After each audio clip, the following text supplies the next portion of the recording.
Selamat berjumpa kembali dalam layanan audio Sahabat Seperjalanan. Hari ini adalah hari Kamis 10 April 2025.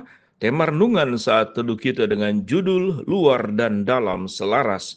Firman Tuhan terambil dalam Roma 2 ayat 21 sampai dengan ke-23.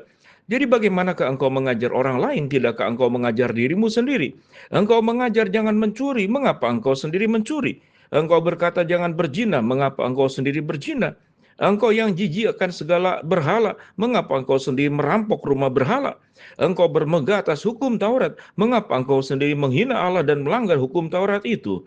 Mari kita berdoa. Bapa yang di dalam sorga, biarlah kami menjadi orang-orang yang sungguh jujur, sungguh tulus, sungguh selaras antara luar dan dalam, antara hati dan mulut, dan antara pikiran dan perbuatan. Dalam nama Tuhan Yesus kami berdoa, amin. Shalom sahabat seperjalanan yang dikasihi Tuhan, luar dan dalam itu selaras. Sebuah kritik yang sangat luar biasa dari Paulus kepada orang-orang Yahudi yang menekankan tentang pentingnya hukum Taurat dan kemudian memberikan aturan-aturan itu untuk dilakukan oleh orang Yahudi. Namun aturan yang diajarkan ternyata tidak sama dengan apa yang dilakukan. Itu yang disebut dengan tidak selaras.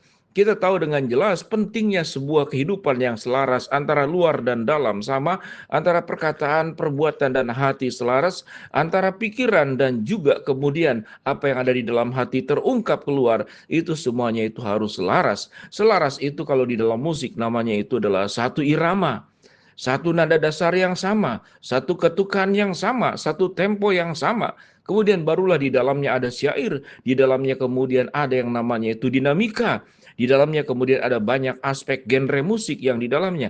Tapi harus selaras. Itu berbicara tentang musik. Kebetulan itu adalah bagian pelayanan yang saya concern di dalamnya. Apa yang dimaksud dengan selaras? Selaras itu kalau di dalam secara karakter, yaitu hidup yang tulus, hidup yang otentik, hidup yang punya integritas. Orang yang tidak selaras kita boleh kategorikan orang bermuka dua. Orang yang tidak selaras kita bisa kategorikan sebagai ular kemudian lidahnya bercabang dua. Sungguh menakutkan. Orang-orang yang hidupnya tidak selaras sungguh-sungguh membahayakan. Tidak hanya membahayakan orang lain, tapi juga membahayakan integritas dirinya sendiri. Mari kita baca kembali dari mulai ayat yang ke-17. Tetapi jika kamu menyebut dirimu orang Yahudi dan bersandar kepada hukum Taurat, bermegah dalam Allah, dan tahu apa kehendaknya, oleh karena diajar dalam hukum Taurat, dapat tahu mana yang baik dan mana yang tidak, dan yakin bahwa engkau adalah penuntun orang buta dan terang bagi mereka yang dalam kegelapan, pendidik orang bodoh dan pengajar orang yang belum dewasa, karena dengan dalam hukum Taurat engkau memiliki kegenapan, segala kepandaian dan kebenaran. Di dalam ayat 17 sampai ke 20, orang ini punya kapasitas pengetahuan yang tinggi, mengetahui banyak hal, kecerdasan yang memang mumpuni. Tetapi ayat 21 dan 23, apa kecerdasan, kemudian kapasitas yang mumpuni dalam secara berpikir, kemampuan di dalam secara IQ. Tetapi dalam kehidupan ternyata jauh berbeda. Ayat 21 sampai 23 dikatakan, jadi bagaimana engkau mengajar orang lain? Tidakkah engkau mengajar dirimu sendiri? Engkau yang mengajar jangan mencuri, mengapa engkau sendiri mencuri? Engkau yang berkata jangan berzina, mengapa engkau sendiri berzina? Engkau yang jijik akan segala berhala, mengapa engkau sendiri merampok rumah berhala? Engkau bermegah atas hukum Taurat, mengapa engkau sendiri menghina Allah dan melanggar hukum Taurat itu? Ke ayat-ayat yang ada, 6 ayat dari ayat 17 sampai ke 23. Siogianya ini menjadi gambaran tentang siapa itu orang-orang yang munafik. Siapa itu yang disebut dengan orang-orang bebal, tahu banyak tapi berbuat sedikit, bahkan mungkin tidak berbuat sama sekali. Kita akan sangat terganggu tatkala bertemu dengan tipikal orang-orang seperti demikian. Kalau saya tanyakan kepada sahabat seperjalanan, apakah engkau ingat siapa namanya yang masuk dalam kategori orang seperti demikian? Tahu banyak, menasehati banyak, tapi yang dinasehati dan apa yang diketahuinya tidak selaras dengan perbuatan dalam kehidupan sehari-harinya. Sifatnya hanya bisa memerintah, sifatnya hanya bisa mengajar, mendidik orang bodoh yang dikatakan, mengajar orang yang belum dewasa. Kemudian orang tersebut memiliki kegenapan, segala kepandaian, tetapi hidupnya ternyata tidak sama seperti demikian. Di dalam bagian pelayanan Tuhan Yesus kita bertemu bagaimana Yesus sangat menghargai justru orang-orang yang sederhana, seperti anak-anak kecil yang ditolak karena dianggap tidak pandai, tidak tahu apa-apa.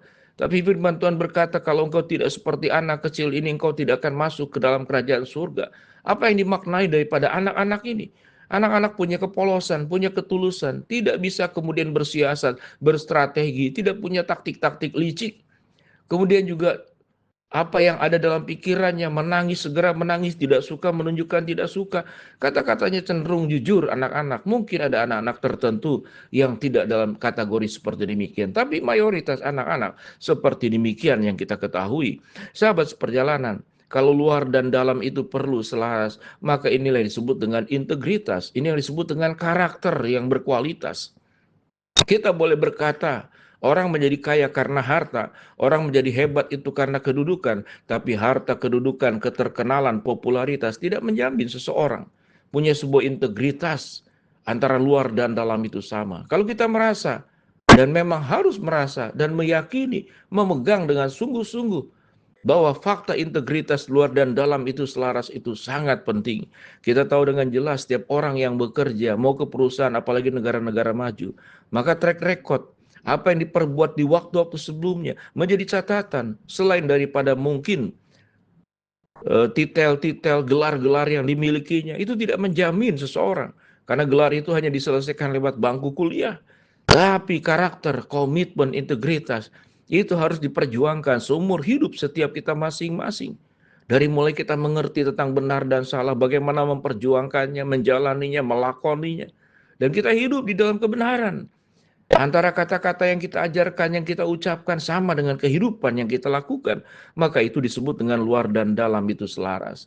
Dan kalau kemudian banyak orang tua yang akan mencari pasangan hidup buat anaknya, apa yang dicari adalah keselarasan antara kata dan perbuatan. Kita mencari pegawai, kita juga punya pegawai yang ingin punya integritas, yang selaras antara kata dan perbuatan.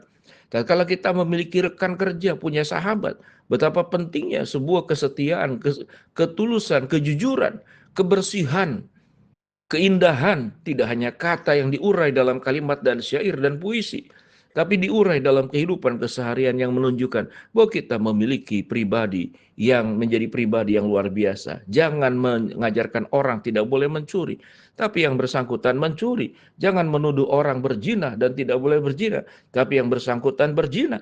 Jangan mengajarkan orang tidak boleh menyembah berhala, tapi dia sendiri merampok rumah berhala, mencari keuntungan dengan berbagai macam cara. Firman Tuhan pada ayat 23 dikatakan engkau bermegah atas hukum Taurat. Tetapi mengapa engkau sendiri menghina Allah dan melanggar hukum Taurat itu?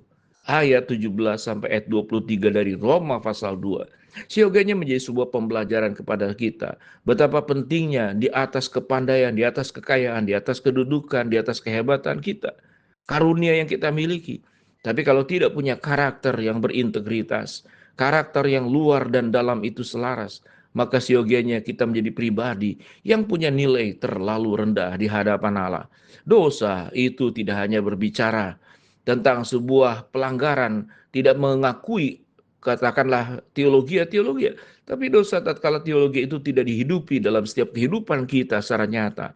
Biarlah kita menjadi orang-orang yang luar dan dalam selaras, perkataan dan perbuatan selaras, sehingga kita menjadi orang-orang yang patut dipercayai dan menjadi orang-orang yang dikenan oleh Tuhan. Mari kita berdoa.